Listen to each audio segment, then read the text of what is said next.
Welcome back, and today we are going to discuss example number 20, which is given on your template, page number 111।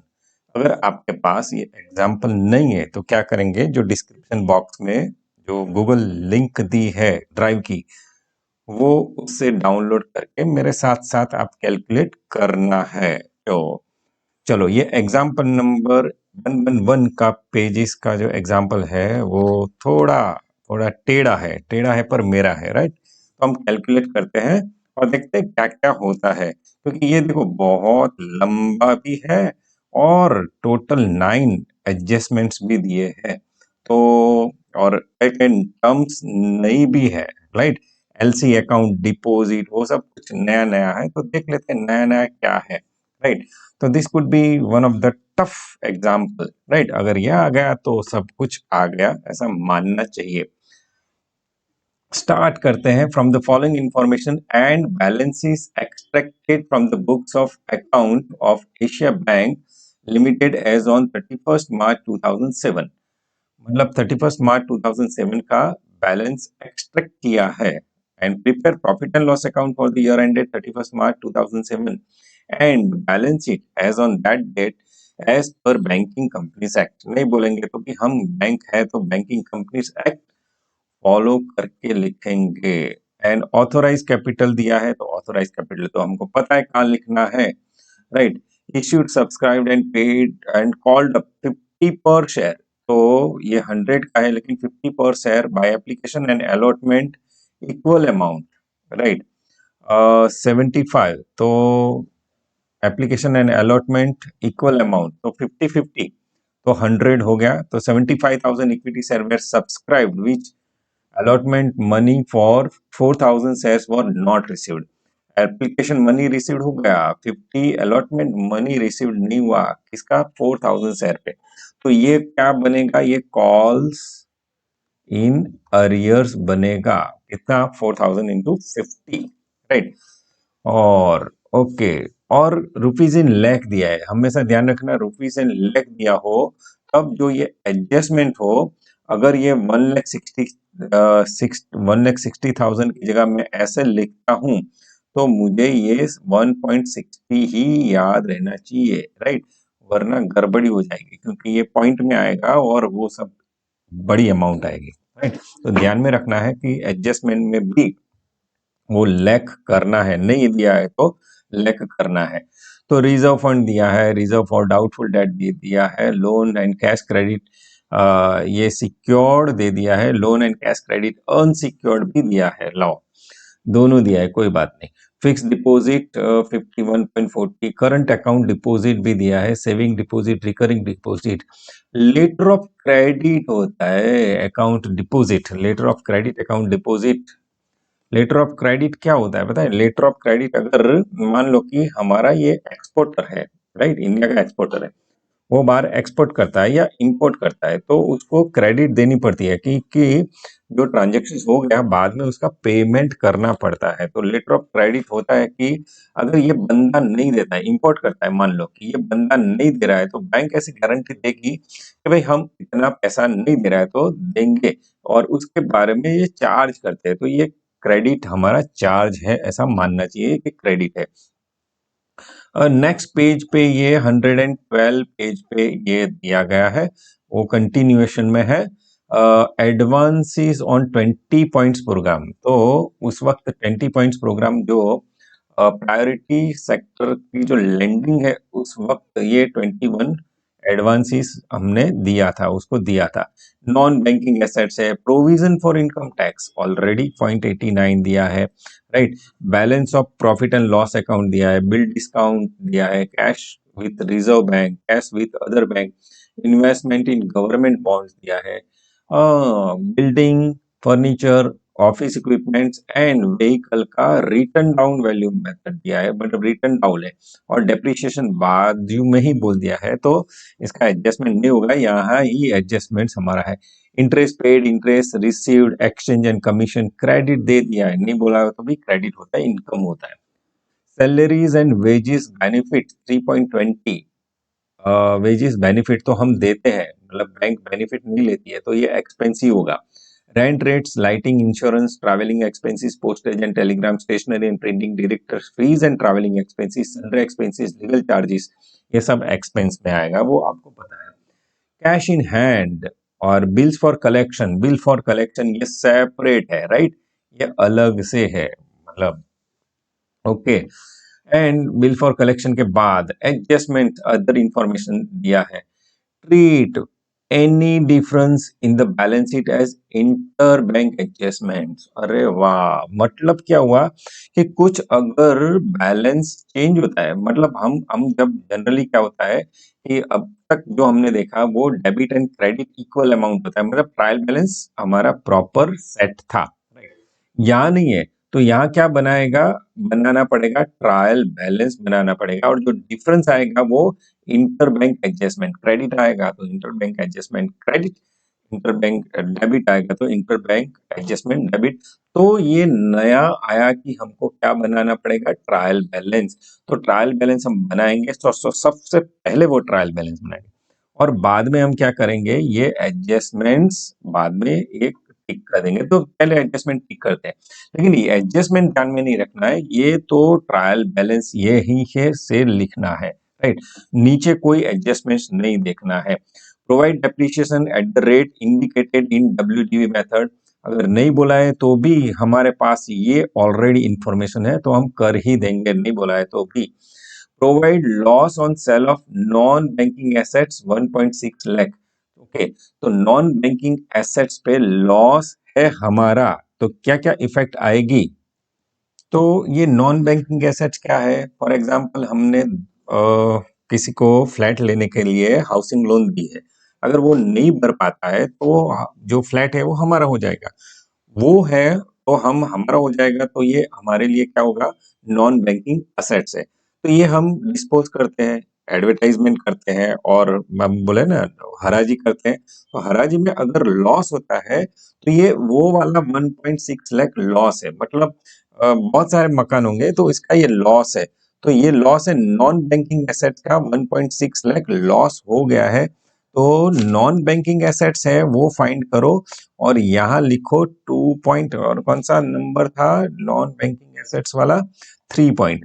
तो ये third point यहाँ लिख देता हूं मैं, नॉन बैंकिंग एसेट्स पे पॉइंट नंबर 3 हम ध्यान में रखेंगे। तो इसकी दो इफेक्ट आएगी, क्या आएगा, दो इफेक्ट आएगी। तो पहले माइनस फ्रॉम इनकम करेंगे, और इनकम क्या है, other income, right, other income, minus from other income.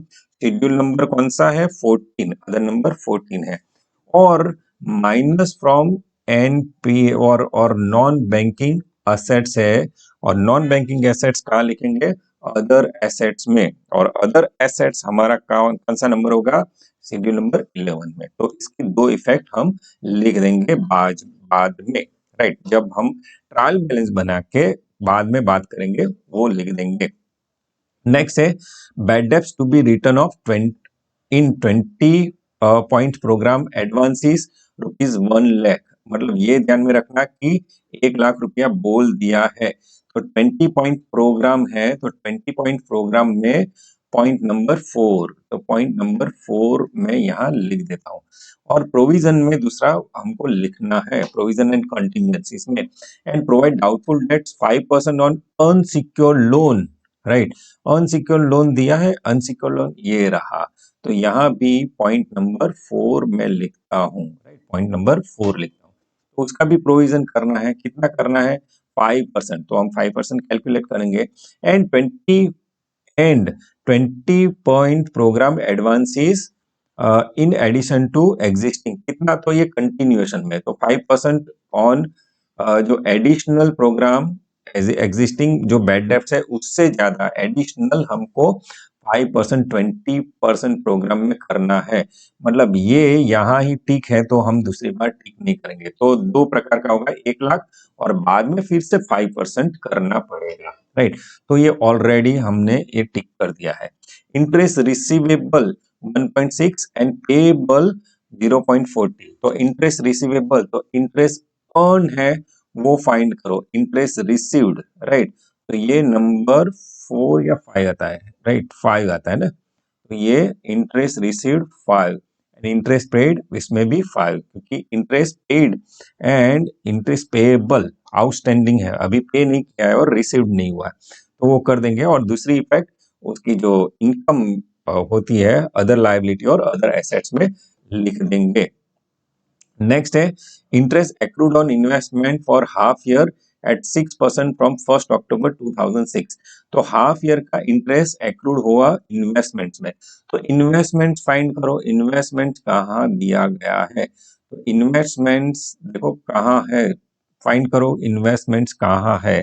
तो ये बहुत दिक्कत है, इन्वेस्टमेंट डायरेक्टली नहीं दिया है कहीं पे भी, राइट। इन्वेस्टमेंट देखो डायरेक्टली कहाँ दिया है, नहीं दिया है, तो अब क्या करेंगे, अभी एग्जाम्पल नहीं गिनेंगे, राइट राइट, तो एग्जाम्पल नहीं गिनेंगे।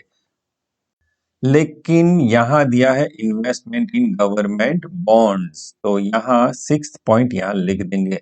Investment in government bonds 10 lakh rupees है, तो उसका एक्रूड इंटरेस्ट बाकी है, और सेकंड इफेक्ट जो इंटरेस्ट एक्रूड है वहां लिख देंगे। Provide for taxation 55% and 10% surcharge पर रुपीज, तो ये टैक्सेशन की प्रोविजन भी करनी है, ये कंटिजेंसीज एंड प्रोविजन में जाएगा इंक्लूडिंग सरचार्ज, राइट। तो जब आएगा हम कैलकुलेट करेंगे। There is a claim for salaries of staff past 2 years dispute 3.20 lakh, तो ये कंटिजेंट लायबिलिटी में जाएगा, कॉन्टिजेंट लायबिलिटी में। और 9th पॉइंट है estimated discount taken into account on bills of 20 lakh, तो एस्टिमेटेड, ये एस्टिमेटेड डिस्काउंट है, एस्टिमेटेड का हम कुछ नहीं करेंगे, और बिल्स डिस्काउंटेड 20 लाख, तो एस्टिमेटेड जो भी है, तो ये एस्टिमेटेड हम नहीं लिखेंगे, और जितना मिल गया वो लिखेंगे। मतलब जो हमारा एनपीए होता है इस पे अगर डिस्काउंट मिलता भी है या इंटरेस्ट एक्रूड होता भी है तो भी हम नहीं काउंट करेंगे। इसलिए ये जो पॉइंट है, think that it is not given, क्योंकि estimated discount taken into account, तो ये ध्यान में अभी नहीं लेना है, ये ध्यान में नहीं लेना है, राइट। तो ये पहले जो हमने एडजस्टमेंट है सब हमने टिक कर दिए हैं, राइट, एडजस्टमेंट सब टिक कर दिए हैं। लेकिन यहाँ डिफरेंस हमको है वैसा पता चला है, क्योंकि बैलेंस डिफरेंस है, तो ये एब्स्ट्रैक्ट दिया है, डेबिट क्रेडिट कुछ नहीं दिया है, तो हम पहले क्या करेंगे, पहले हम ट्रायल बैलेंस बनाएंगे। क्या बनाएंगे, ट्रायल बैलेंस। तो फॉर्म ए मैंने ऑलरेडी लिख चुका हूं मैं, राइट, फॉर्म ए ऑलरेडी लिख चुका हूं, कोई बात नहीं, लिख दिया है तो लिख दिया है, ये सब फॉर्मेट बना दिया है तो बना दिया है, राइट। और बाद में हम क्या करेंगे, यहाँ थोड़ा मैं और स्पेस दे देता हूँ, राइट, ताकि एडजस्टमेंट सॉरी ऑपरेटिंग एक्सपेंसेस का ज्यादा हो, राइट। और यहाँ मुझे पता है नोट 1 हमारा क्लियर है, नोट 1 क्या है, नोट 1 है contingencies and provision,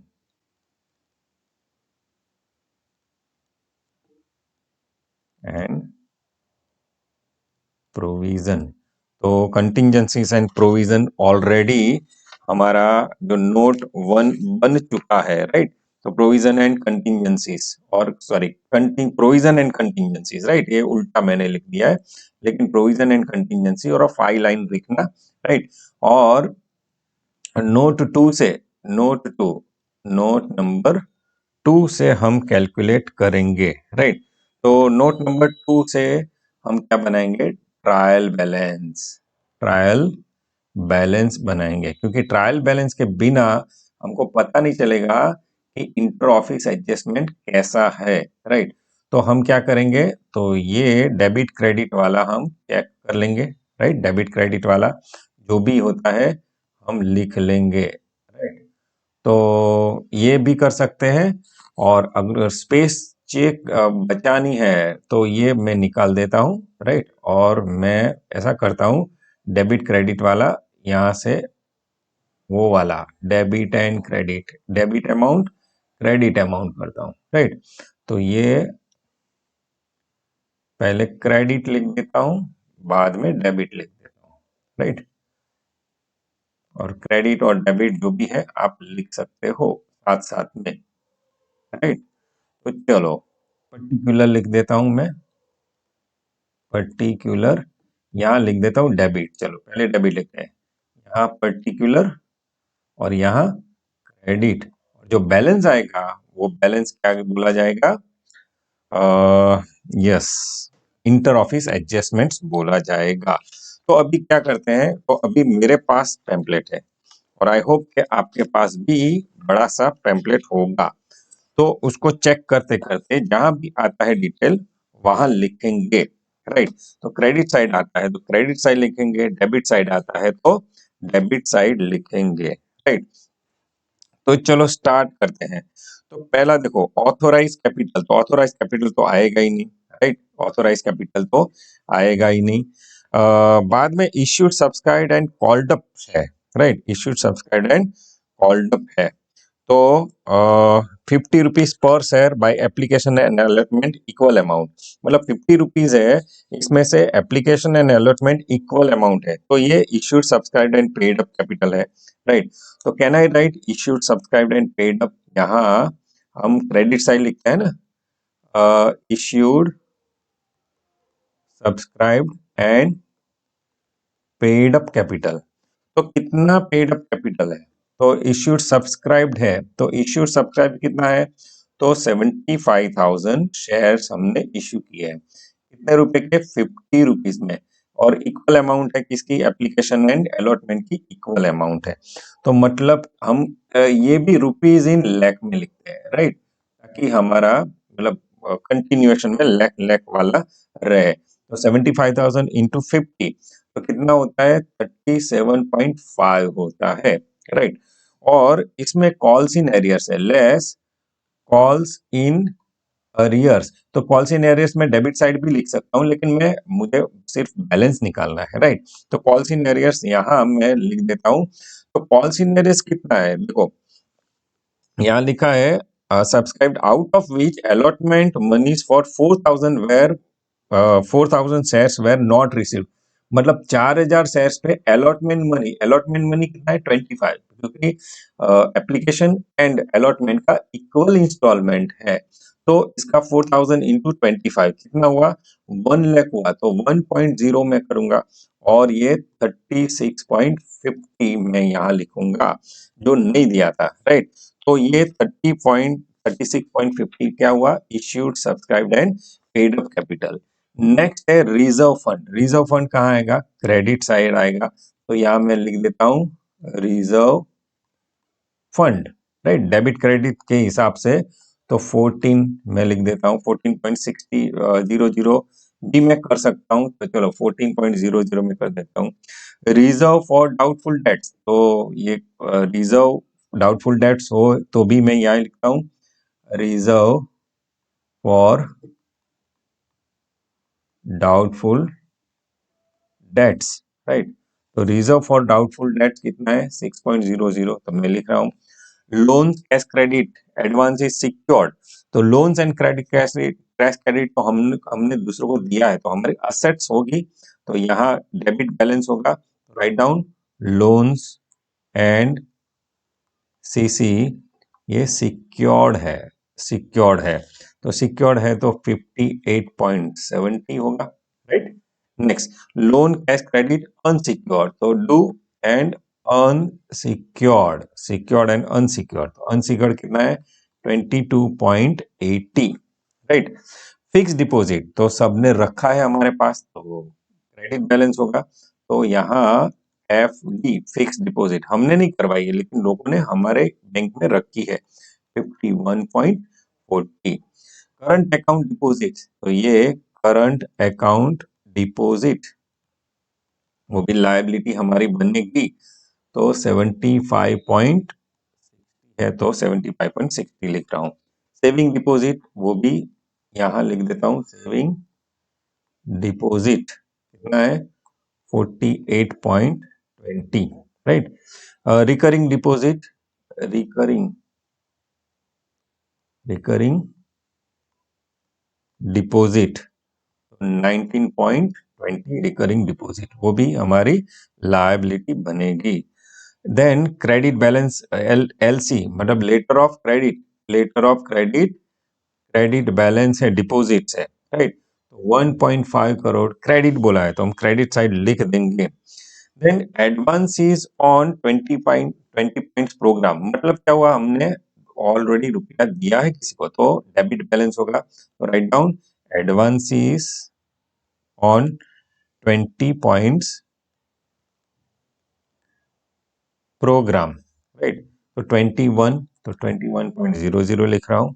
then non banking assets, तो assets always have debit balance, तो नॉन बैंकिंग असेट्स, तो 13, ये 13 लिख दिया, right.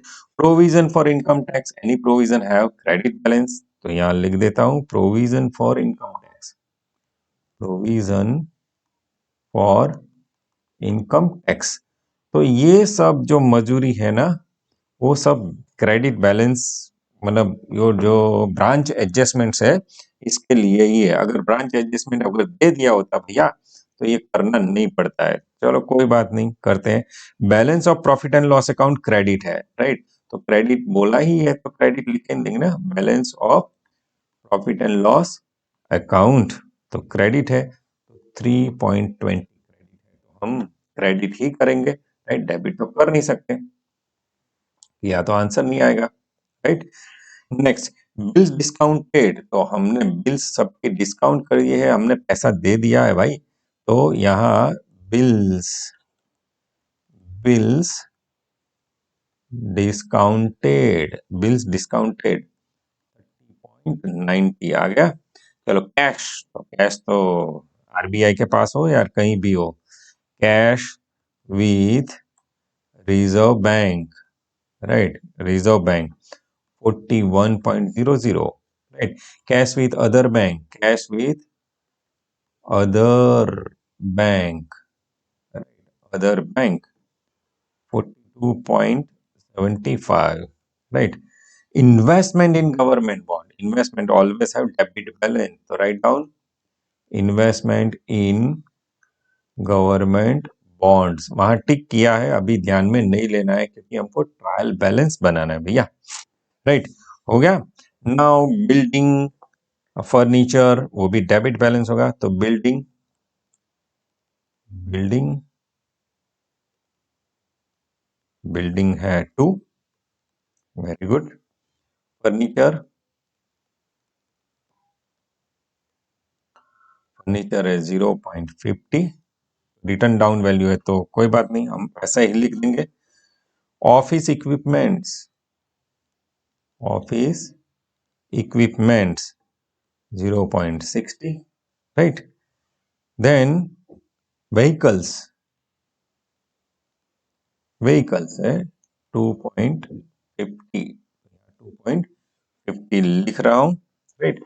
Then interest received, interest received हमारी इनकम है, इनकम ऑलवेज है क्रेडिट बैलेंस, तो इंटरेस्ट रिसीव्ड, ये मतलब क्या हुआ पता है, ये मतलब ये हुआ कि अगर स्टैंडर्ड 11 आपने अच्छी तरह से किया है ना, तो ये डेबिट या क्रेडिट आपको पता चल जाएगा। Then exchange and commission credit है ना, एक्सचेंज एंड कमीशन, तो एक्सचेंज एंड कमीशन वो क्रेडिट बोल दिया है, तो 5 क्रेडिट हम लिख लेते हैं, राइट।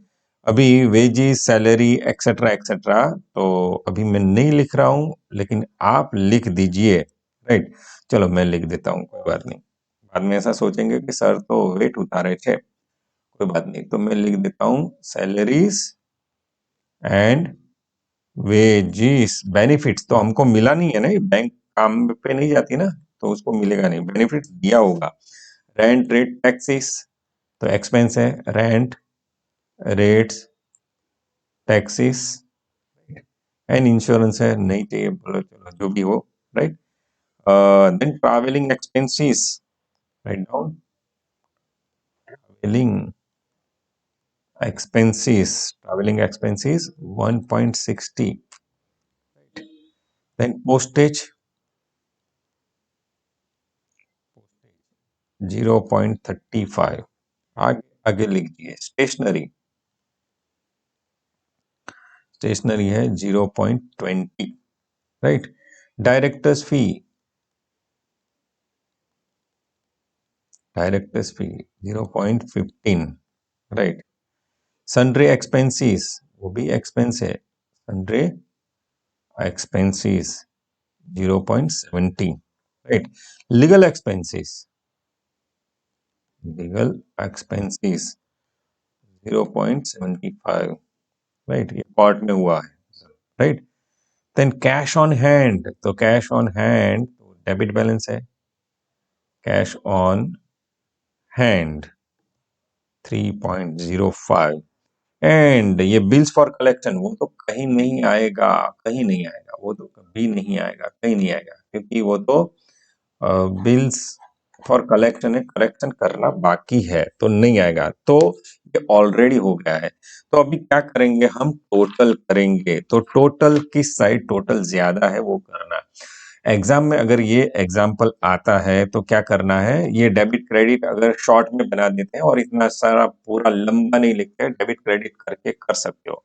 और दूसरा चांसेस ये भी है कि ब्रांच एडजस्टमेंट्स आपको दिया जाएगा कितना है, राइट, और बोल दिया जाएगा कि ये बनाना नहीं है, तो डायरेक्टली पप्पी लहरी के जैसे हमको डायरेक्ट एग्जाम्पल सॉल्व करना है, लेकिन यहाँ सॉल्व नहीं कर सकते, राइट। तो क्रेडिट साइड टोटल होता है 278.35, तो यहाँ भी कम है, तो 278.35 यहाँ लिखते हैं।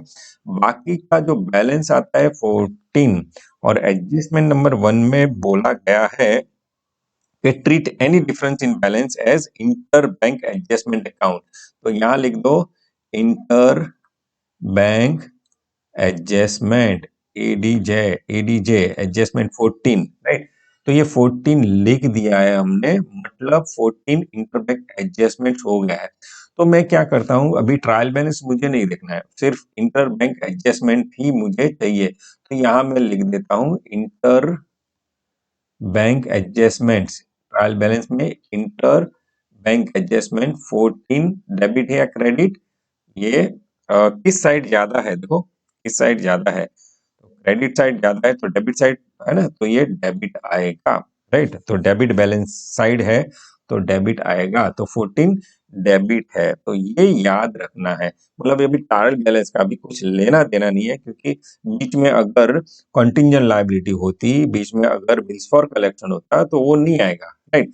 तो अगर ट्रायल बैलेंस देख के ही हम लिखेंगे तो क्या होगा, देख के ही लिखेंगे तो हमारा बैलेंस टैली नहीं होगा, राइट। तो इसलिए वो नहीं देखते, और हम क्या करेंगे, अभी एग्जाम्पल गिनना स्टार्ट करते हैं। तो अभी तक की जो भी एक्सरसाइज है वो एक्सरसाइज सिर्फ किस लिए है कि just interbank adjustments of interbank जो ब्रांच एडजस्टमेंट्स है वो देखने के लिए ही था, राइट। तो चलो अभी कैलकुलेट कर सकते हैं, और एडजस्टमेंट ऑलरेडी हमने कर दिया, और नहीं किया है तो हम देख लेंगे कहीं कहीं करना है वो, right.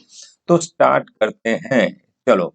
From the following information balance expected books of account prepare profit and loss account and balance sheet. तो profit and loss account and balance sheet आपको ड्रॉ कर दिया होगा, नहीं कर दिया है तो कर देना, राइट। तो मेरे साथ साथ भी आप कर सकते हो। तो ये हमारा टोटल तक आ गया है, राइट, मैंने कर दिया, मैंने भी कर दिया, चलो। और फर्स्ट है ऑथोराइज कैपिटल, तो ऑथोराइज कैपिटल इक्विटी शेयर्स, तो ऑथोराइज कैपिटल कहाँ आएगा, तो कैपिटल में आएगा, तो शेड्यूल नंबर 1 में आएगा, तो शेड्यूल नंबर 1 में यहाँ लिखता हूं, और यहाँ लिखता हूं, यहाँ लिखे ऑथोराइज, ऑथोराइज, तो ऑथोराइज कितना कैपिटल है, 1.5 शेयर्स है ना, मतलब 1 शेयर्स कितने हैं, देखो देखो देखो, हाँ 1.50 लाख, हम तो लाख में ही लिखते हैं, राइट। तो 1.50 लाख शेयर्स, कहाँ गया, 1.50 lakh shares, right, each of rupees, 1.50 lakh shares, नहीं देखो देखो देखो, यहाँ क्या हुआ, authorise equity shares of ₹100 each, 1.50 lakh है, तो 1.50 लाख है, तो ये रुपीज इन लाख है, लाख है, तो ये कितना होगा 1.50, राइट। तो ये ध्यान में रखना है, ये ऑथोराइज कैपिटल ही 1.50 लाख है, राइट। तो ये ध्यान में रखना, मतलब आपको ना चीट ना कर जाए कोई एग्जामिनर। ईच ऑफ रुपीज 100 का होता है, तो ये 0.00 माइनस करेंगे, तो 1.5 lakh equity shares each of rupees 100, तो 150 ऑथोराइज किया होगा। नेक्स्ट लाइन में दिया गया है, देखो इश्यूड सब्सक्राइब्ड एंड कॉल्ड, तो ऑलरेडी हमने दिया है और वो ट्रायल बैलेंस में, तो write down issued subscribed and paid up, right. बहुत सारा इसमें है, इश्यूड कितना है, सब्सक्राइब कितना, हर बार लिखना पड़ता है, लेकिन ये एग्जाम है और टाइम की मारामारी है, इसलिए हम एग्जामिनर को इतना बताते हैं कि मुझे सब आता है, राइट। तो कितने शेयर्स है, कितने शेयर्स है, तो 75,000 शेयर्स है हमारे, राइट। 75,000 शेयर्स हमने इश्यू किए हैं आउट ऑफ 1.5, तो equity shares at the rate कितना डिमांड किया है, तो 50, राइट। तो 37.5 लाख हमारा इश्यूड है। इसमें ऑलरेडी बोला गया है out of which 4,000 shares were not received, तो ट्रायल बैलेंस में ऑलरेडी हमने ये कैलकुलेशन कर दिया है, तो calls in arrears, calls in arrears कितना हुआ, 4,000 शेयर्स पे 25, तो लाख में लिखना है तो 1 लाख होगा, तो माइनस 1 लाख करके 36.50 हमको यहाँ लिखना पड़ेगा। और ध्यान में रखना कि ये 1 लाख पे इंटरेस्ट और सॉरी डिविडेंड डिक्लेयर किया तो नहीं मिलेगा, 36.50 पे ही डिविडेंड मिलेगा, राइट। तो ये जो था वो हमने ले लिया है।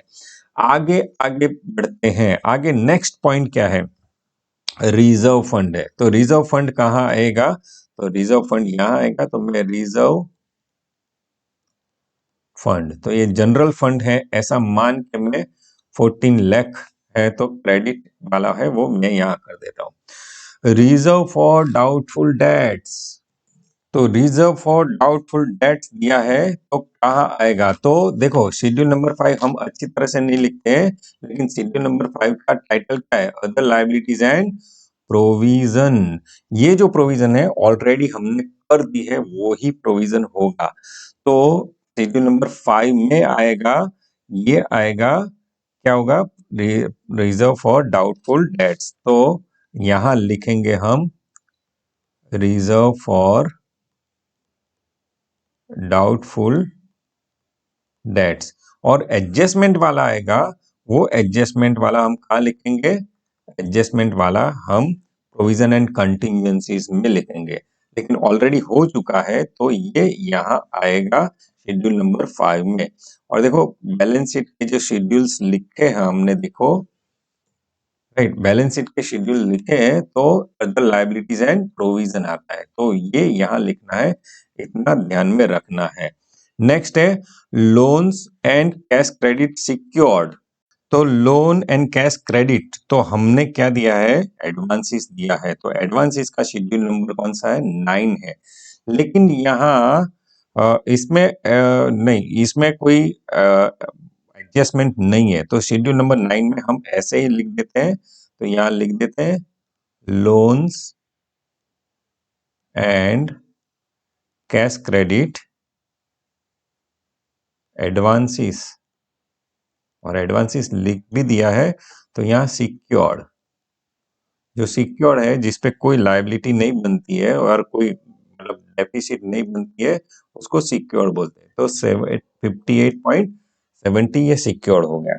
बाद का है इसमें पॉइंट नंबर 4 आता है, तो वो ये अनसिक्योर्ड है, तो यहाँ loans and cash credit advances, और यहाँ लिखता हूं अनसिक्योर्ड, और अनसिक्योर्ड वाला जो फोर्थ पॉइंट है वो फोर्थ पॉइंट पढ़ो, राइट।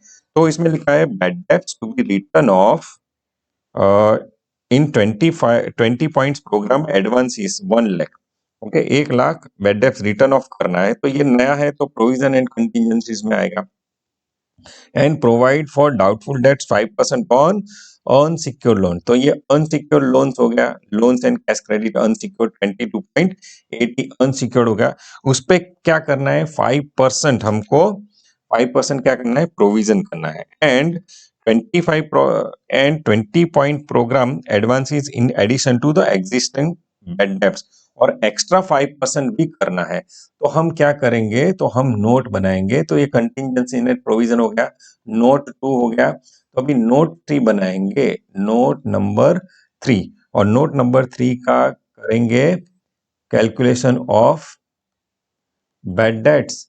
अभी बैड डेट्स एंड ये है क्या है, provision, right, provision and bad debts. तो कैलकुलेशन ऑफ बैड डेट्स करना है। तो यहाँ अनसिक्योर्ड का 5% है, और दूसरा भी है bad debts written off on 20% program भी है। तो साथ साथ में कर देते हैं। तो पहला ये अनसिक्योर्ड, तो लिखो loan and cash credit unsecured. तो कितनी है, उस पे 5% करनी है ना। तो कितना दिया है, 22.80, उसका 5% हमको प्रोविजन फॉर बैड डेट्स करना है। तो 5% कितना होता है, 22.80 का 5%, तो 1.14 होता है। तो 1.14 ये होता है। और साथ साथ में चलो वो भी चेक कर लेते हैं, दूसरा भी, राइट। तो इसका दूसरा, bad debts to be return off in 20 point programme advance is 1 lakh. तो write down bad debts on 20 points programme, right, 20 point 1 lakh है, तो मैं ये 1 लाख लिख देता हूं। And additional, right, and 20 point programme advances in addition to the existing, right. तो additional 5% on 20 points programme, right. तो 20 पॉइंट्स प्रोग्राम कितना है, तो 20 पॉइंट प्रोग्राम देखो, चेक करो कितना वैल्यू दिया है, 21 दिया है। इसमें तो ये बैड डेट्स तो हो गया, तो 1 हो गया, रहा कितना, 20। अभी 20 पे एडिशनल 5% गिनना है, 20 पे एडिशनल 5% गिनो, कितना होता है, तो 1 होता है ना। तो 1 मैं यहाँ लिख लेता हूँ, राइट। तो ये बैड डेट्स वाला यहाँ क्लियर हो गया, राइट। तो बैड डेट्स का टोटल कितना हुआ, 3.14 हो गया, राइट। ये बैड डेट्स क्या है, ये बैड डेट्स है प्रोविजन एंड कंटिजेंसीज। तो प्रोविजन एंड कंटिजेंसीज में हम क्या करेंगे, 3.14 यहाँ लिख देंगे। यहाँ प्रोविजन लिखो, प्रोविजन ऑन एडवांसिस, जो हमने एडवांस दिया है इस पे प्रोविजन करना, 3.14 यहाँ लिखो, नोट नंबर 3। ये इसलिए कि आपको ये पता चले कि कहाँ लिखना है वो, राइट। और सेकंड इफेक्ट 3.14 की कहाँ आएगी, ये सेकंड इफेक्ट ये प्रोविजन भी है, तो अदर लायबिलिटीज एंड प्रोविजन में भी आएगा। तो सेकंड इफेक्ट, तो 2 effects will be given, write down, 2 effects will be given, one as a provision and contingencies, provision and contingencies, note 1 and second क्या है, will write in a other liabilities and provision, right, other liabilities and provision schedule number 5, इसमें लिख देंगे 3.14। तो ये already 3.14 यहाँ हमने schedule 1 में लिख दिया है। और शेड्यूल नंबर 5 में देखो, शेड्यूल नंबर 5 है हमारा, कहाँ गया ये, अदर लायबिलिटीज एंड प्रोविजन। तो इसमें ये provision for doubtful dates, provision for bad debts, bad debts, तो 3.14 सेकंड इफेक्ट हम यहां देंगे, राइट। तो ये दोनों इफेक्ट आ गया है। तो हम कहाँ थे, हम loan and cash credit unsecured है वो कर रहे हैं, तो हमने वो लिख लिया है, राइट। ये शेड्यूल एडवांस इसमें ऑलरेडी हमने ये लिख दिया है, राइट, और नहीं लिखा है, सॉरी। तो यहां मैं लिख देता हूं 22.80। तो यहाँ वो कंप्लीट अमाउंट लिखेंगे, और जो प्रोविजन की है वो प्रोविजन एंड कंटिजेंसीज में and other liabilities and provision में वो लिख देंगे। आई होप के ये समझ में आ गया होगा।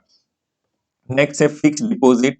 तो fix deposit is nothing but deposit हमारी लायबिलिटी हो गई, तो डिपॉजिट्स में हम लिखेंगे फिक्स डिपॉजिट। तो यहाँ एफ डी फिक्स डिपॉजिट है 51.40 लाख, तो 51.40 लिखेंगे। करंट अकाउंट डिपॉजिट, तो करंट अकाउंट यही है, डिपॉजिट ही है, राइट। तो 76.60, राइट। सेविंग डिपॉजिट वही है, यहाँ ही लिखेंगे डिपॉजिट सेविंग डिपॉजिट, तो सेविंग डिपॉजिट 48.20 यहाँ ही लिखेंगे।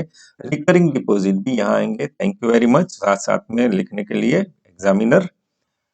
रिकरिंग डिपॉजिट, डिपॉजिट डेप्रिशिएशन ना समझ लेना, डिपॉजिट डिपॉजिट्स एस है भैया, तो 19.20, राइट। तो हो गया, राइट। नेक्स्ट है देखो LC letter of credit account deposit, वो भी यहां लिखेंगे। LC letter of credit account deposit, credit balance है तो 1.5 कहाँ लिखेंगे, यहां ही लिख देंगे, तो 1.50 लिख देता हूं, राइट। नेक्स्ट है advances on 20 point programme. Advances on 20 point program हम क्या लिखेंगे, एडवांसेस में ही लिखेंगे, तो यहां लिख देते हैं एडवांसेस ऑन 20 पॉइंट्स प्रोग्राम। तो यहाँ कंप्लीट लिखेंगे 21, तो 21 यहाँ कंप्लीट लिखेंगे, और प्रोविजन और कंटिजेंसीज ऑलरेडी हमने लिख दिए हैं, तो दूसरी इफेक्ट नहीं आएगी।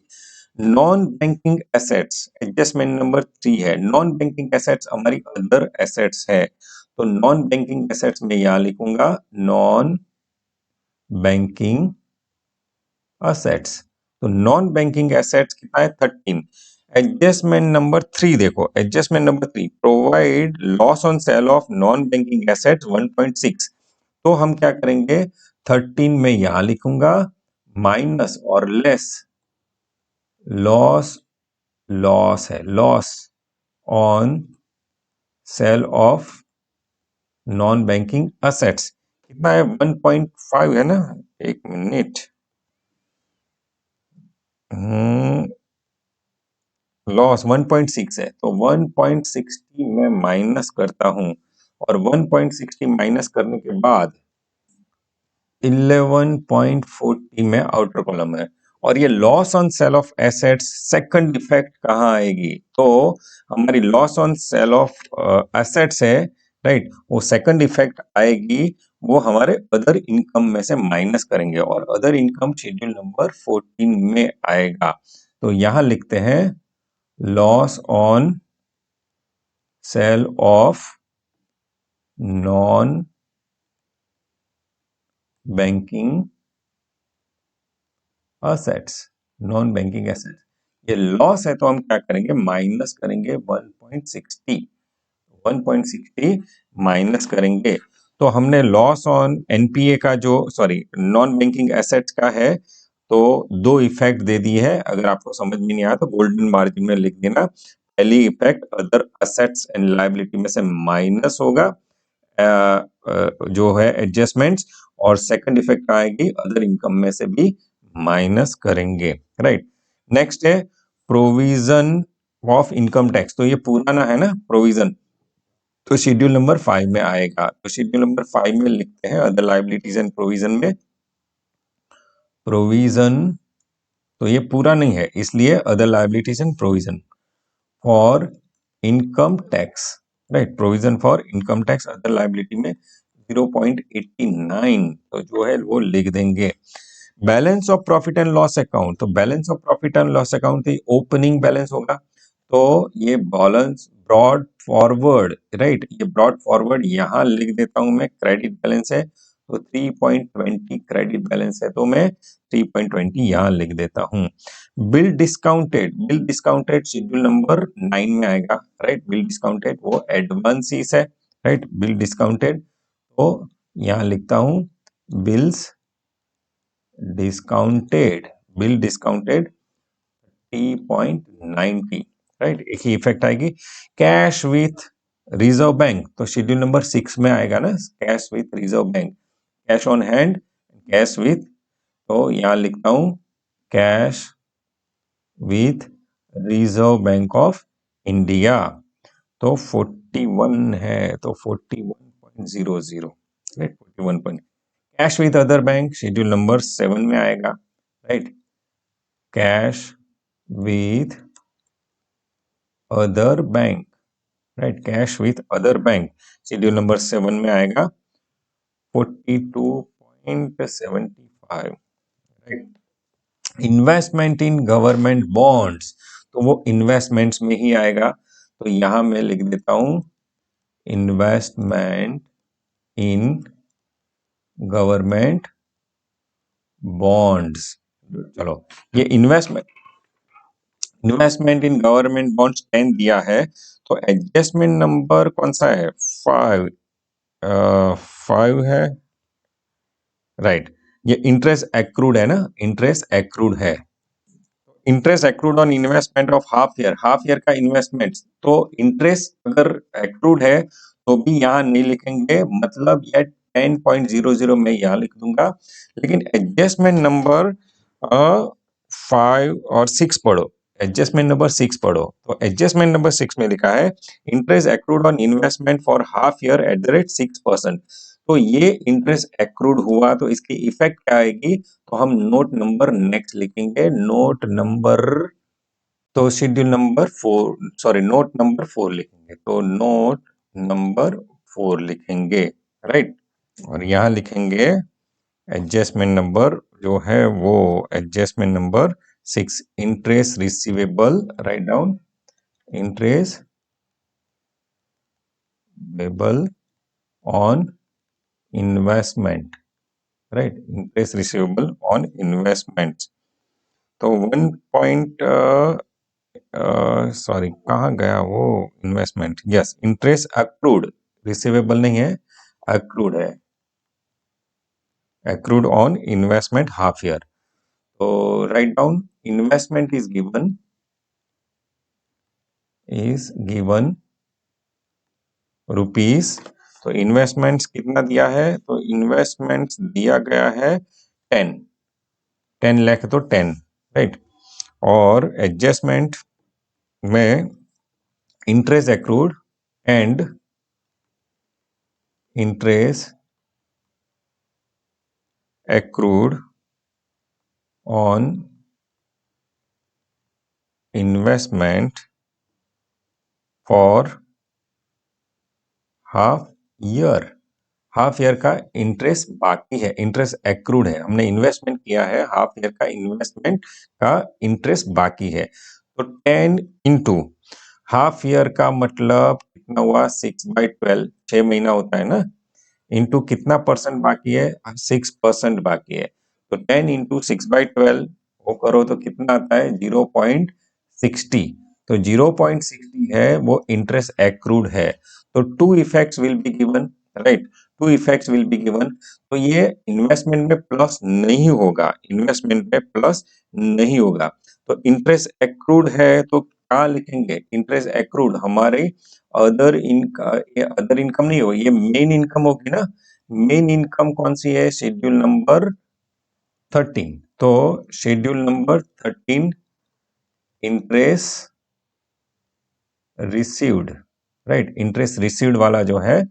इंटरेस्ट रिसीव्ड में आएगा, और सेकंड हमको मिला नहीं है, राइट, हमको मिला नहीं है, तो शेड्यूल नंबर 11 में आएगा, वो है अदर असेट्स में, आएगा अदर असेट्स में, ये 2 पॉइंट हो गए, शेड्यूल नंबर 11 में as a other asset, schedule number 13 में इंटरेस्ट एक्रूड, तो शेड्यूल नंबर 11 में मैं लिख देता हूं, तो शेड्यूल नंबर 11 में यहां मैं लिख देता हूं अदर एसेट्स में, तो 11 में अदर एसेट्स में interest accrued, interest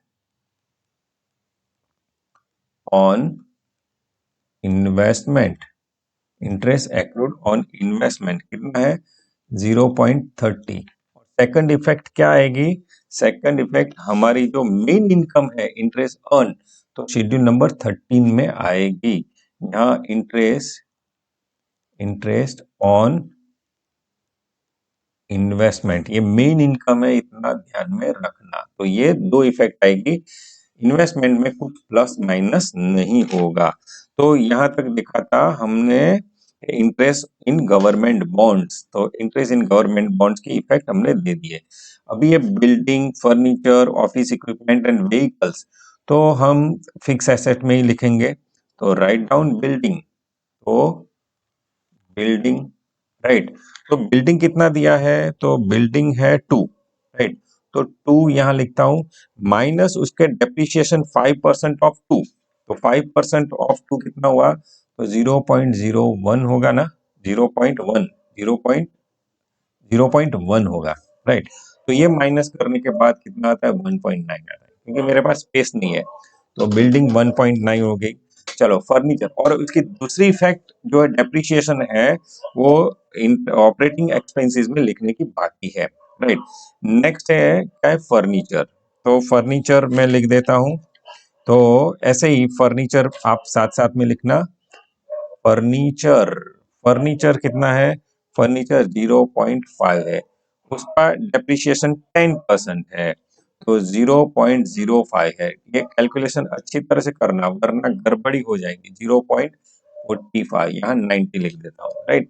then office equipment, तो ऑफिस इक्विपमेंट का वैल्यू कितना है? 0.60, so value is 0.06, and see what is the rate of depreciation. Depreciation rate is 15%, so we need to apply 15% on this amount. So 15%, calculate 15% of 0.6, it comes what? 0.09, तो 0.09 आ रहा है, तो वो minus करके 0.51 में यहाँ लिख रहा हूँ।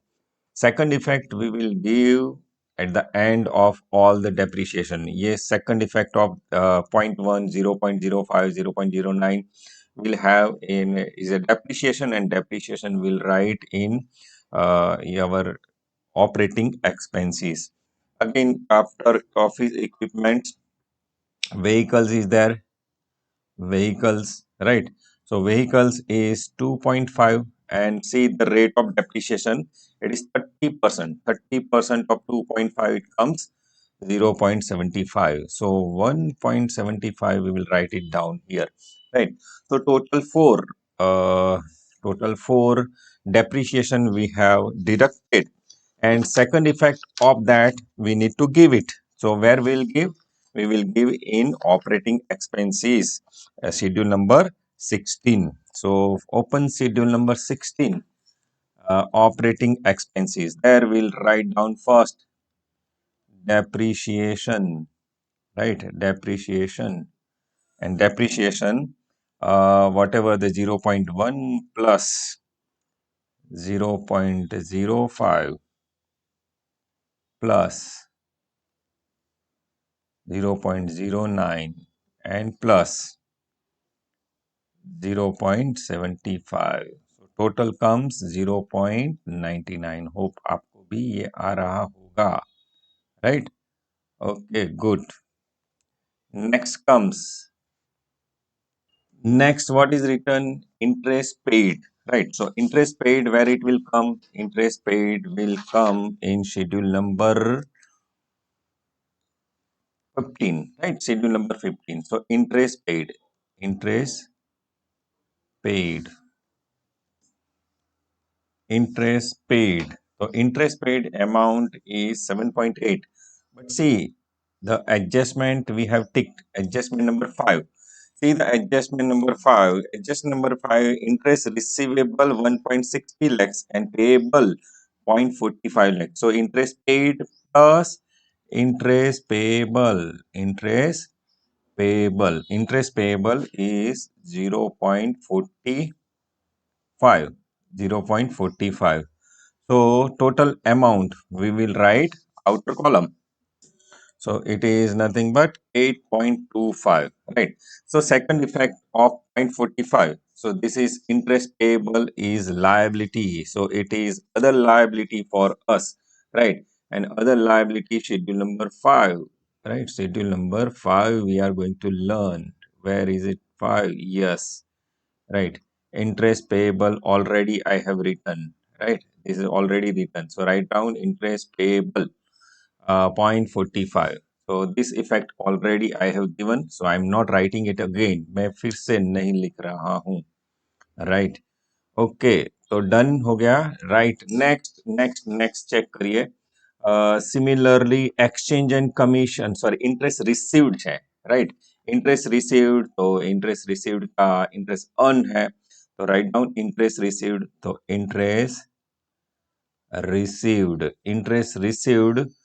16.96 plus similarly schedule adjustment number 5 that you can see, interest receivable plus receivable, so it is 1.60 receivable है, right?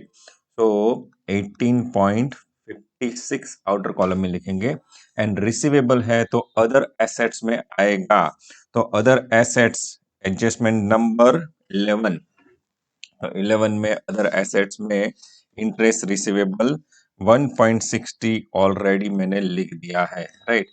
क्योंकि ये गड़बड़ी हो गई थी, वॉइस नहीं था, ये नहीं था, तो लिख के गया, तो फिर से रिकॉर्ड हुआ, तो ये रह गया है, तो इंटरेस्ट रिसीवेबल ऑलरेडी मैंने लिख दिया है, तो आप शेड्यूल नंबर 11 में इंटरेस्ट रिसीवेबल 1.60 लिख दो, राइट? हो गया, right. Next, so after interest received, exchange and commission. So exchange and commission, where it comes? So other income. Exchange and commission comes in other income, and other income is schedule number what? Schedule number 14, sir. Okay, so other income, write it down. Exchange and commission. Exchange and commission 5.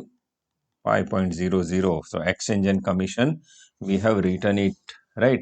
Next you can check क्या है, interest received के बाद exchange commission, salaries, wages, देखो, rent rate, lighting, traveling expenses, postage, telegram, stationery printing, directors fees, sundry expenses, legal expenses, ये सब कहाँ आएगा? ये सब सर शेड्यूल नंबर 16 में आएगा।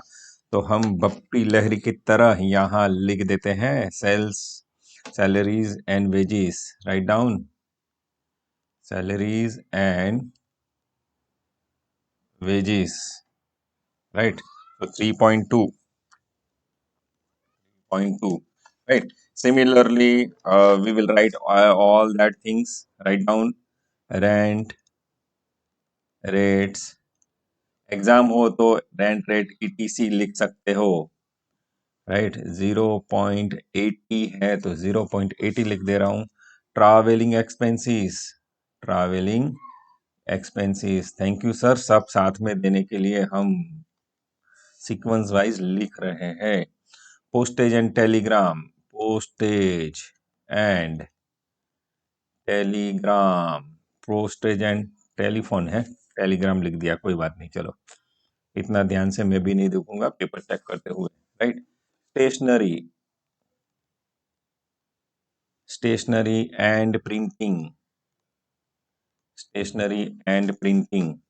0.20, right?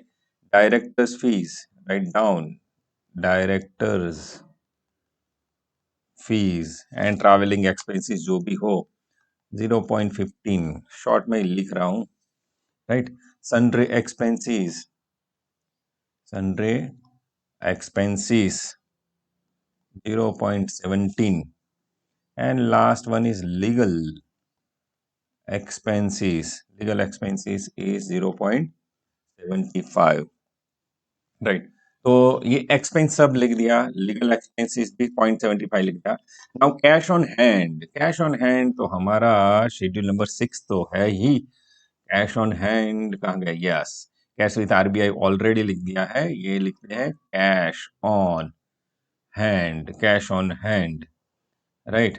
तो शेड्यूल नंबर 6 में 30 लिख रहे हैं, 30 है नहीं, 3.05 है, तो 3.05 लिख दिया है।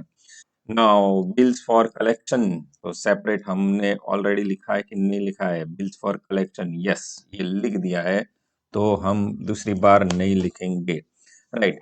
तो अभी हम क्या करेंगे, ये एडजस्टमेंट सब चेक करेंगे, अगर एडजस्टमेंट में कुछ नहीं हुआ तो हम लिख लेंगे। तो ट्रीट एनी डिफरेंट हो गया है, ट्रायल बैलेंस बना दिया है, प्रोवाइड डेप्रिसिएशन सब हो गया है, ऑपरेटिंग एक्सपेंसेस में इसका डेप्रिसिएशन भी लिख दिया है, और एसेट्स में से WDV मेथड से माइनस भी किया है। Provide loss on sale of non banking assets already कर दिया है। बैड डेट्स का प्रोविजन हमने शेड्यूल जो नोट 1 में ऑलरेडी कैलकुलेट कर दिया है, right. Interest receivable and interest payable already अभी कर दिया है। इंटरेस्ट एक्रूड ऑन इन्वेस्टमेंट्स तो भी कर दिया है। अभी ये रहा प्रोवाइड फॉर टैक्सेशन 50%, 55% लिखा है कि 50%, चलो 50% कर दो। अभी हम क्या करेंगे, 50% करेंगे, राइट। तो एग्जाम में ये 50% कर दो, राइट। तो 50% एंड 10% सरचार्ज पर रुपी। तो 50% हम क्या करेंगे, इनकम टैक्स कैलकुलेट करेंगे। तो इनकम टैक्स किस पे कैलकुलेट करेंगे, उसकी दो इफेक्ट कहाँ आएगी, तो हमारा प्रॉफिट बिफोर टैक्स फाइंड करेंगे, क्योंकि जितना प्रॉफिट होगा उतना ही हम टैक्स काटेंगे। तो ये करेंगे, बाद में उसका 50% करके कहा, एक तो करंट लायबिलिटी होगा ना, लायबिलिटी होगी, और दूसरा एप्रोप्रिएशन, राइट। एप्रोप्रिएशन ये P&L अकाउंट का जो बनाया है वो, एंड लायबिलिटी होगी, और सरचार्ज उसके साथ साथ जाएगा। तू जहां जहां चलेगा मैं तेरे साथ साथ रहूंगा, ऐसा ऐसा, मतलब टैक्सेशन के साथ ही सरचार्ज जाएगा, राइट। तो ये इफेक्ट देने की बाकी है। और claims for salaries of staff past 2 years dispute 3.20 lakh, तो ये कंटिंजेंट लायबिलिटी में लिखना पड़ेगा, राइट। तो ये 3.20 लाख हम कहाँ लिखेंगे, ये कॉन्टिंजेंट लायबिलिटी में। तो कॉन्टिंजेंट लायबिलिटी शेड्यूल नंबर 12, 12, 12, 12। तो 12 में शेड्यूल नंबर कहाँ गया, 12, schedule number 12, claims for salary, write down claim for salaries 3.2, 32 मत गिन लेना, 3.2 claims for salary that we have written. So contingent liability is over, मतलब एक ही बाकी है हमारा, वो है टैक्सेशन, राइट। ये टैक्स वाला ही हमको बाकी है। तो टैक्स कब मिलेगा, टैक्स तो प्रॉफिट एंड लॉस अकाउंट, देखो ये सब होगा तब मिलेगा ना, ये सब आएगा तब मिलेगा ना। तो हम क्या करेंगे, टोटल करेंगे शेड्यूल 13, 14, 15 एंड 16 एंड नोट 1 का, राइट। तो शेड्यूल नंबर 13 का टोटल करते हैं, चलो शेड्यूल नंबर 13 कहाँ गया, ऊपर नीचे बहुत जाता है, right. Schedule number 13 interest earn, schedule number 13 interest earn, total करो, टोटल टोटल अभी खेलते हैं, राइट। शेड्यूल नंबर 13 का टोटल 18.86, फिर से लिख देता हूँ 18.86, right. Total number, total of schedule number 14, 5 में से 1.6 माइनस होगा, राइट। तो 3.14, वेरी गुड, ये तो ऐसा ही होगा सर, राइट। और ये ऑपरेटिंग एक्सपेंसेस का टोटल 8.74, 8.74, राइट। तो ये ऑपरेटिंग एक्सपेंस भी आ गया। तो हम क्या करेंगे, अभी ये लिख देंगे कहाँ, P&L अकाउंट हमने ऑलरेडी बनाया है, वहां हम कैरी फॉरवर्ड करते हैं, राइट। तो चलो, इंटरेस्ट अर्न कितना है, 18.86 शेड्यूल नंबर 13 का, राइट। तो 18.86 यहाँ 3.40, राइट। ये टोटल करते हैं, ये टोटल कितना होता है, ये टोटल होता है 22.26, वेरी गुड। चलो अभी एक्सपेंडिचर, एक्सपेंसेस लेते हैं, तो 8.25 है ना, चलो ये 15 का 8.25, 16 का 8.74 है ना, 74, राइट। ओके, अभी नोट वन में भी ये प्रॉफिट ऑफ द ईयर कहाँ आएगा, ये यहाँ आएगा ना, प्रॉफिट और लॉस यहाँ आएगा। लेकिन इसमें ये भी माइनस करना है, तो हम क्या करेंगे, तो कैलकुलेशंस के लिए नोट नेक्स्ट लिखते हैं। तो write down note number next, कौन सा नंबर था, ये नंबर है 5। तो write down note number 5, note number 5, calculation of provision for income tax, calculation of provision for income tax. और ये 2 बार ऑलरेडी हम कैलकुलेट कर चुके हैं, तो भी तीसरी बार आपके लिए ही स्पेशल। तो write down total of schedule number कौन सा 13 एंड 14, राइट। तो टोटल करके मुझे बताओ कितना होता है, टोटल करके बताओ, वो होता है 20.26, राइट। लेस, अभी एक्सपेंडिचर का पार्ट है ना, expenditure, total total of schedule 15 and 16, inner column में लिखेंगे, टोटल करके बताओ मुझे कितना होता है, 16.99, 17 क्यों नहीं हो गया, कोई बात नहीं, जो भी आया वो ले लेते हैं हम, राइट। और अभी देखो प्रॉफिट एंड लॉस अकाउंट में देखो, इसमें एक और पर्टिकुलर है कॉन्टिंजेंसीज, राइट। क्या है, कॉन्टिंजेंसीज एंड प्रोविजन। ये कॉन्टिंजेंसीज एंड प्रोविजन देखो, ये रहा, ये भी है, ये भी प्रोविजन किया है हमने, तो ये भी यूनिट सॉरी नोट वन में से ये भी माइनस करेंगे। तो write down here note one, यहां लिख देंगे bad debts provision from note one में से ही लेंगे, राइट। कितना हुआ 3.14, ये माइनस करेंगे तब भी हमारा प्रॉफिट आएगा। तो ये टोटल कितना होता है, 20.13 होता है सर, वेरी गुड, 20.13। तो 2.13 क्या होगा, profit, profit before before tax, PBT हो गया, राइट। अभी क्या करेंगे, अभी टैक्स गिनेंगे ना, तो अभी टैक्स गिनेंगे, तो टैक्स इज इक्वल टू, तो what is the rate of tax, 50% sir, okay. तो 2.13 एट द रेट 15%, मतलब सॉरी 50% है, 50%, राइट, 50%। तो 50% कैलकुलेट करो कितना होता है, तो इट इज रुपीज 1.065, 1.065, ये टैक्स आ गया, मतलब ये टैक्स की प्रोविजन करनी पड़ेगी, राइट। उसकी 2 इफेक्ट आएगी ना, 2 इफेक्ट आएगी सर, यस। एक तो नोट वन में लिखेंगे ना, नोट वन में लिखेंगे, क्यों नोट वन में लिखेंगे, क्योंकि ये प्रोविजन है सर, राइट। तो एक नोट वन में आएगा, and second other liability, other liability, right, other liability आएगी नोट वन में। अरे मैंने ऐसे कुछ बोला था नहीं, यहाँ कहाँ बोला था कि ये एप्रोप्रिएशन में आएगा, एप्रोप्रिएशन में नहीं आएगा, राइट। ये वाला जो है एप्रोप्रिएशन में नहीं आएगा, ये आएगा प्रोविजन एंड कॉन्टिंजेंसीज, तो ये करेक्ट कर देना, राइट। तो ये डिविडेंड नहीं है, डिविडेंड होता तो आ जाता, राइट। तो थोड़ा थोड़ा समझ लेना अपने आप, राइट, आप तो बहुत समझदार हो, मास्टर ऑफ कॉमर्स कर रहे हो ना, ओके। चलो आगे बढ़ते हैं, बहुत हंसना मत, राइट। तो अदर लायबिलिटी में आएगा, और साथ साथ में हम साथ साथ में क्या है देखो, हमारा 10% सरचार्ज पर rupees, surcharge is charge on charge, surcharge is charge on charge, right. तो राइट डाउन नोट नंबर 6 आएगा ना, हाँ, note number 6, surcharge, right. Surcharge is charge on charge, write down, surcharge is charge on charge, और बोले तो tax on tax, right. तो what is tax, we have paid 1.065, और उसका कितना परसेंट पे करना है हमको, 10% पे करना है सर, ओके। तो 10% कितना होगा, 10% कितना होगा, तो प्रोविजन एंड कंटिजेंसी में हम लिख देंगे इसका 10%, राइट।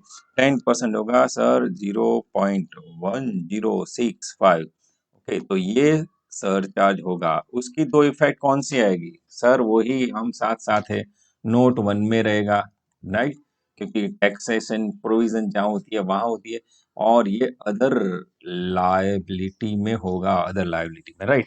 तो ये दो दो इफेक्ट हम दे रहे हैं। तो पहले नोट वन में लिखे ना, नोट वन में, तो नोट वन हमने बनाई है कंटिंजेंसीज and, right.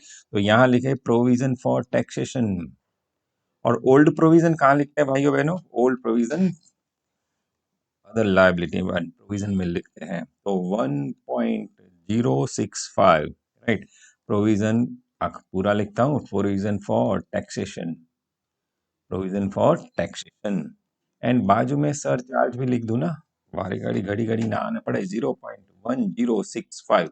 Okay, sir charge भी आ गया।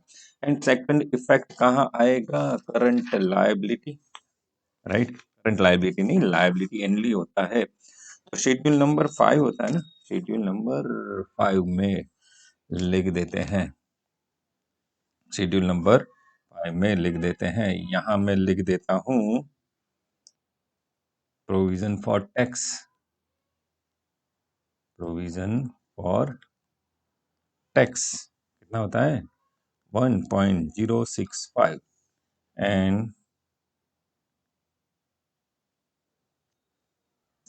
Surcharge, provision for surcharge 0.1065, correct, done. ये प्रोविजन भी हो गया, मतलब एवरीथिंग इज नाउ ओके। तो अभी ये भी हो गया, ये भी हो गया, बोरोइंग्स भी लिख दिया, बोरोइंग्स है ही नहीं एक्चुअली, राइट। तो अभी हम क्या करेंगे? हाँ, टोटल नंबर करेंगे ना, टोटल कहाँ? ये कंटिंजेंसीज एंड प्रोविजन का टोटल करेंगे। तो शेड्यूल, सॉरी, नोट वन का टोटल कितना होता है? नोट वन का टोटल होता है, चलो मेरे साथ साथ लिखिए, 4.3115, 4.3115, राइट। और 4.3115 हम कहाँ लिखेंगे? तो प्रोविजन एंड कंटिंजेंसीज में लिखेंगे ना सर, कहाँ लिखेंगे? प्रोविजन एंड कंटिंजेंसीज में प्रॉफिट एंड लॉस अकाउंट में लिखेंगे। तो नोट वन से हमने ये ले लिया है 4.3115, और अभी हम टोटल करेंगे। ओके, अभी टोटल करेंगे, तो 21.30 क्या आता है? बताओ बताओ बताओ बताओ।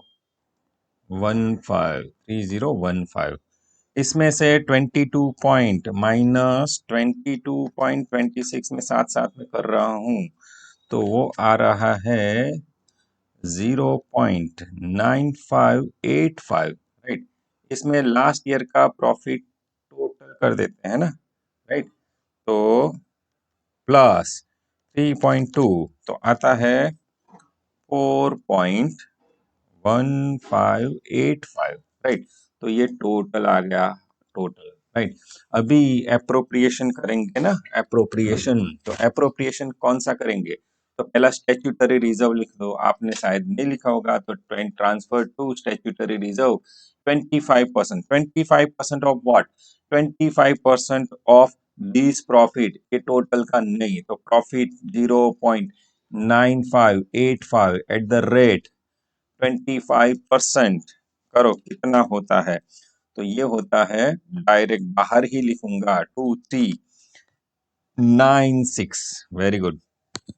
ट्रांसफर टू अदर रिजर्व है, नहीं बोला है सर, प्रपोज डिविडेंड कुछ नहीं बोला है, राइट। तो कुछ बात नहीं है, बात कुछ नहीं है, मसला कुछ नहीं है। तो ये टोटल कहाँ? यहाँ लिख देना होता है। तो 4.1585, राइट। और balance carried forward to balance sheet, तो ये टोटल करना है, तो 3.9189, 3.9189, और ये 3.9189 कहाँ लिखेंगे? अरे सर, वो रिजर्व एंड सरप्लस में लिखेंगे, 9189 शेड्यूल 2 में ही लिख देंगे। तो यहाँ लिखो, balance of, balance of profit and loss account, balance of profit and loss account 3.9189। Sir statutory reserve तो रह गया तुम्हारा, राइट। तो यहाँ लिख दो ट्रांसफर टू स्टैट्यूटरी रिजर्व। तो हमने स्टैट्यूटरी रिजर्व तो ट्रांसफर किया ही था, कितना था 0.2396 था सर। ओके, तो सेकंड इफेक्ट, यहाँ की सेकंड इफेक्ट भूलना मत, ये इसकी सेकंड इफेक्ट वहां जाएगी। तो बैलेंस कैरी फॉरवर्ड इसकी इफेक्ट भी आ गई है। अभी ये इफेक्ट देने के बाद प्रॉफिट एंड स्टैट्यूटरी रिजर्व लिखने के बाद आप मन चाहे टोटल कर सकते हैं। आपको लगता है कि पहले कैपिटल का टोटल करना है तो कैपिटल का टोटल कर सकते हैं, और आपको लगता है एसेट्स का मुझे करना है क्योंकि एसेट से मुझे ज्यादा फायदा है तो एसेट से कर सकते हैं, राइट। तो टोटल करते हैं। तो पहला ये जो शेड्यूल नंबर 1 का कैपिटल का total 36.50, this reserve and surplus करो टोटल 18.1585, राइट। आता है तो बोलना, नहीं आता है तो कमेंट करना कि सर आप बहुत गलत कर रहे हो हमारे साथ, राइट। नेक्स्ट करो टोटल,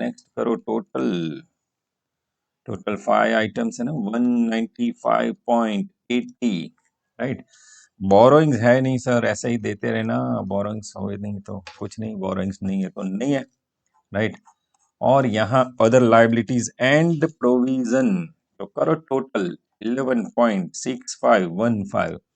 अगर गलत है तो अपने आप चेक कर लेना, राइट। यहाँ करते हैं टोटल सर।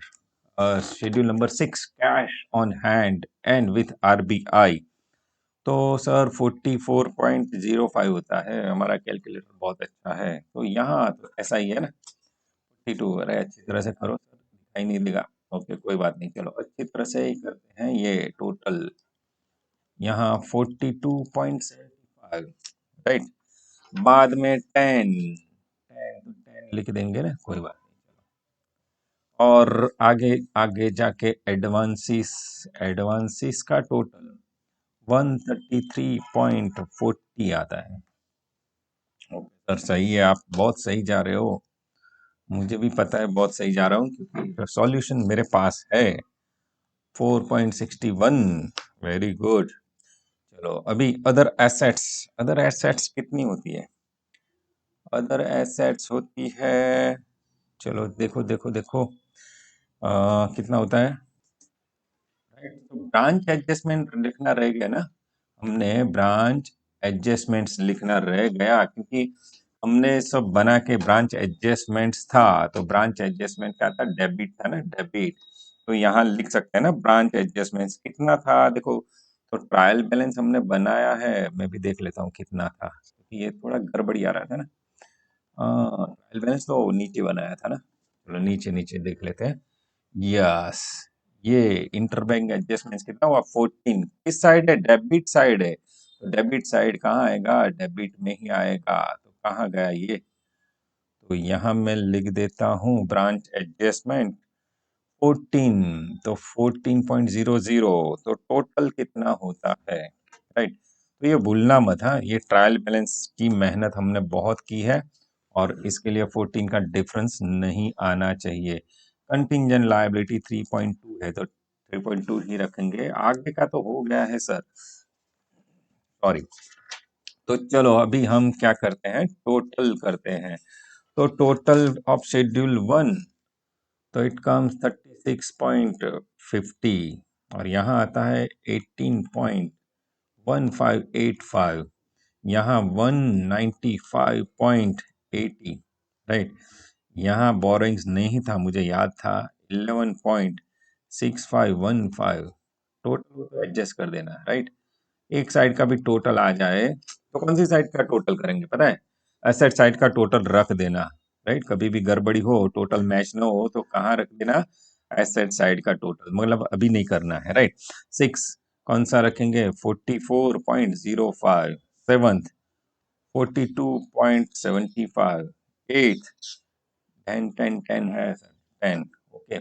9th 133.40, आपने बोला था 4.61, वन अच्छी तरह से 1, यस।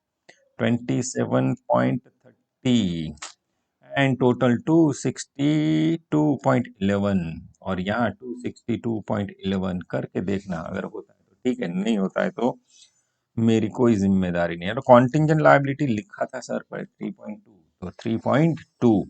तो here we end this example. I hope कि आपका भी आंसर आ रहा होगा। और ये डिटेल मेरे भाई और बहनों अच्छी तरह से भर देना।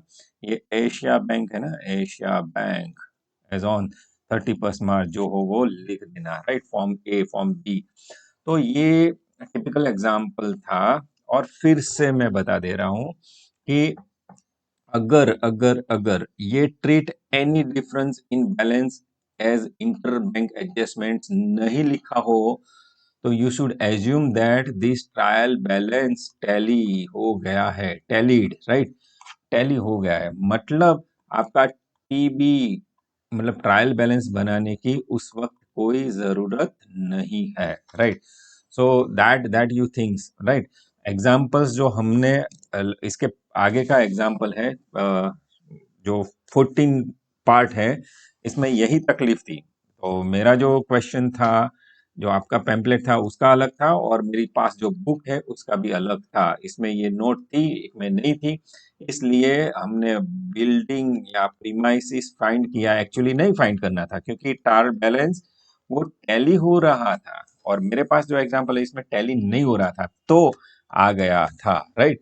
तो ये ध्यान में रखना, ऐसी डिफरेंस वाली बात आए तो ही हम ट्रायल बैलेंस बनाएंगे, वरना ऐसा ही समझना है कि ट्रायल बैलेंस टैली है और डायरेक्ट हमारा आंसर बैलेंस शीट का आ सकता है। I hope that you understood this concept.